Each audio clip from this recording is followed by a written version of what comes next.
Ein herzliches Grüß euch bei den Hofgeschichten.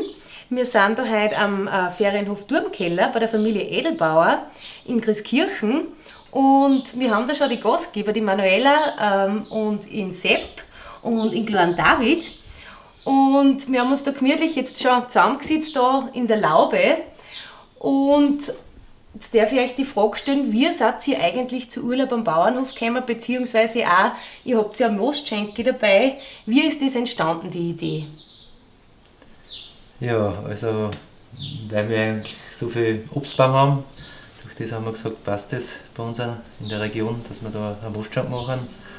Und die Gebäude waren auch da, das war der ehemalige Kalbestall.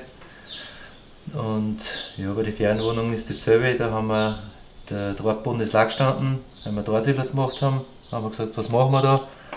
Und haben wir gesagt, das ergänzt sich gut mit dem Mostschenk und haben wir dann 3 Ferienwohnungen in den ehemaligen Drahtboden gemacht. Super.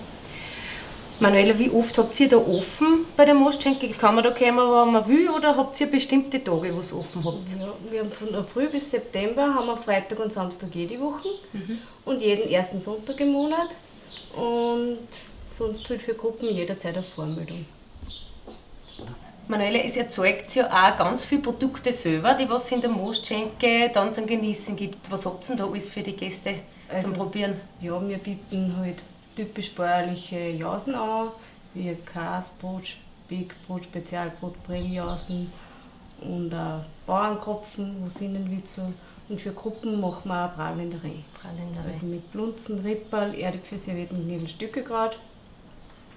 Ja. Und vom Most her, da habt ihr ja auch, hast du mir erst gerade schon erzählt, einige Spezialitäten. Ja, da haben wir, also wir haben einen normalen gespritzten Most und Hulleria, das ist ein Most mit Hullersaft, Mostradler und auch unsere Mostspritzer-Variationen, die kommen recht gut an, vor allem bei den Frauen. Das sind halt so Erdbeerspritzer, Brombeerspritzer, Veilchenspritzer.